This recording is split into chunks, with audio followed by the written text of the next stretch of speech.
Right, mid-October, we still got the red and sete bananas out. That they'll be alright for another few weeks. We've certainly had good enough temperatures for them to still be growing. Really, it's at least 18 degrees today. There's not a cloud in the sky. It is warm. The nights have been around 10 to 11 degrees, so it's not been too bad at all. So yeah, they'll be out for a little while as yet. But let's have a little update inside the summer house and see how that's filling up. See how little space we've got left.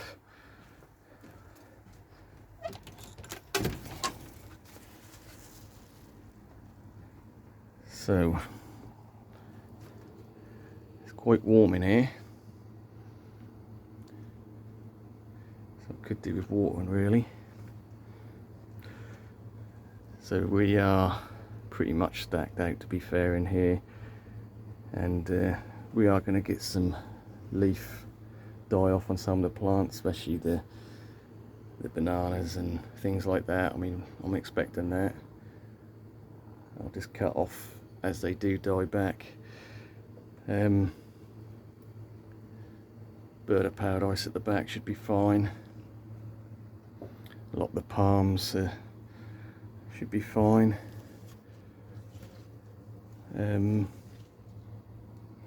Yeah, so at this time of year, sort of that transition of sort of still sunny and warm during the day to being quite cool at night. So it is obviously warming up quite nicely during the day. The sun sort of hits this pretty much all day, and with the skylights and the windows and door at the front, it is basically a greenhouse. Not so much glass as such, not so much light levels coming in, but it's not a bad thing. Don't want it sort of getting too hot. I have got the little fan on at the bottom there. This is a little greenhouse heater. It's set really low, at the lowest setting really, so it's just going to come on the coldest nights. It's definitely not going to come on anytime soon. Really just in the middle of winter when it gets really cold, it'll kick in. So it shouldn't drop below 4 degrees in here. And we have crammed this to the max. Like I say, I did sort of have a run through on a video I done a week or so ago about different species, types of plants, you know, the bananas and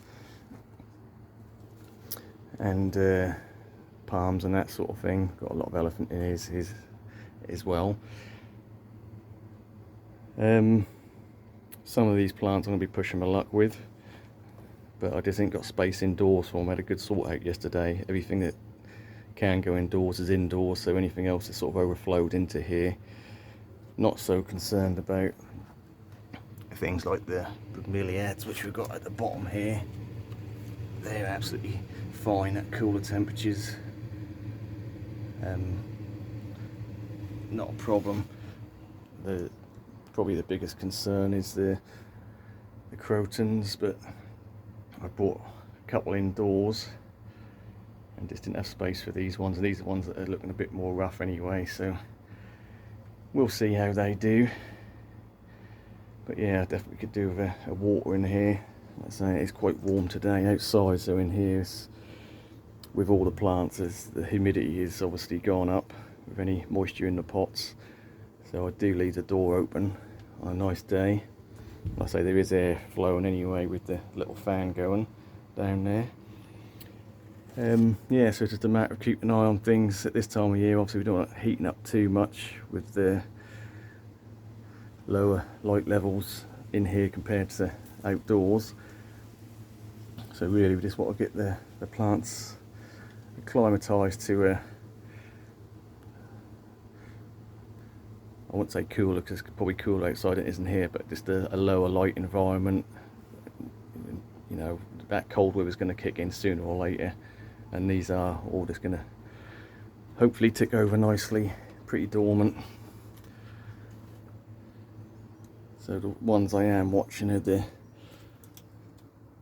got some inset bananas in here. We've got the Haniba, Morellii, and plain green at the back there. So they're the ones that I'm watching for the leaves to start dying off. If they do, obviously I'll cut them off as they go downhill.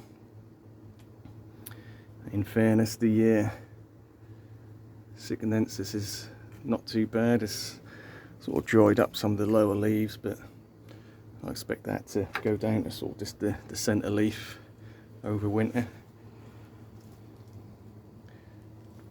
So yeah, the last minute palms that have gone in here, which sort of tipped it to the brim.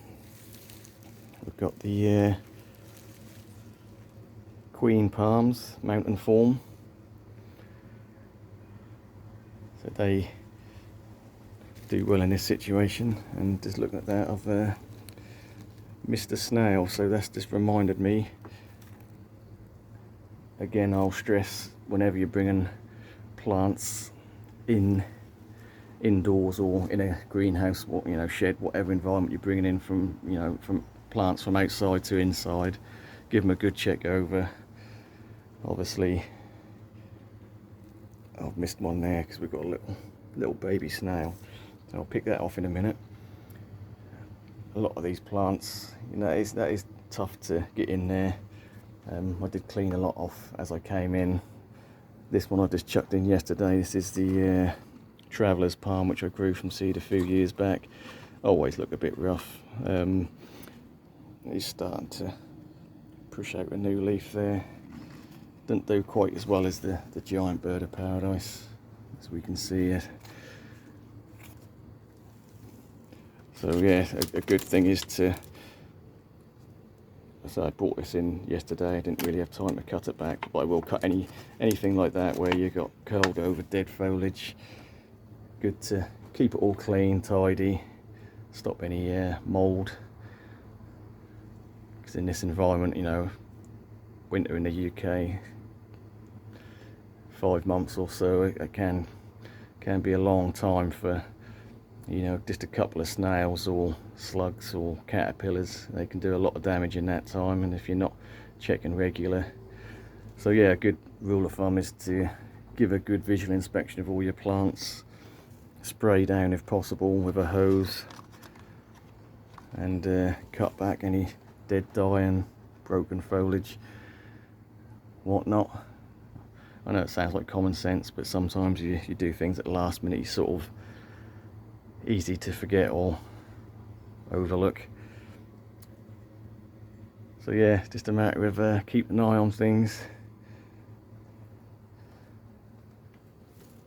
I have got a palm here which didn't do well outside in the summer, this is a Tetrasperma Elegance. Got a lot of brown spotting on it. I know we did have last week or the week before when it was out, we did get a couple of cool nights down to sort of 5 degrees, but I think that spotting had already started to show by then. But again, not enough space, and I don't want plants in the house that don't look good.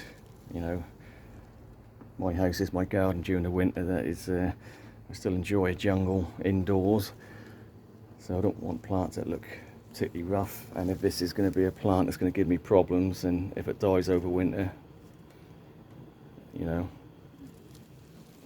one less thing to worry about. To be fair, if it's not going to be a easy, straightforward plant, then goodbye. And that sounds a bit ruthless, but when you've got as many palms as I have really gone a bit mad over the last couple of years, buying lots of palms, and a lot of them, ones I bought early on, some of them are sort of trouble free. We've got the Oranga Angleri here, the sugar palm. That seems absolutely fine. This latest frond that's come out looks really nice. That's a real easy one, but if I'm going to have a palm that's going to be a problem for me, and it's starting to get bigger like this one, then it's more trouble than it's worth. So if it dies, there's no big deal.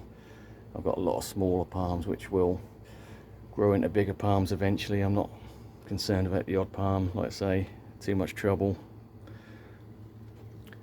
Getting to that point now where I really have got too many plants. So if 2 of these die over winter, you know,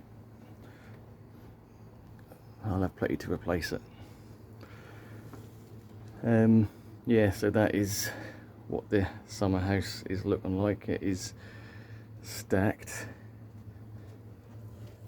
I've got all the allocations at the back there. They will have some leaf dieback on them. That's to be expected. But we'll see. We'll see how everything does. I've done exactly the same thing last year, and the ones that are trouble free are the bird of paradise, particularly the giant bird of paradise, but the smaller bird of paradises, you know, the standards seem okay as well with a prolonged cool period. In fact, that does bring them into flower.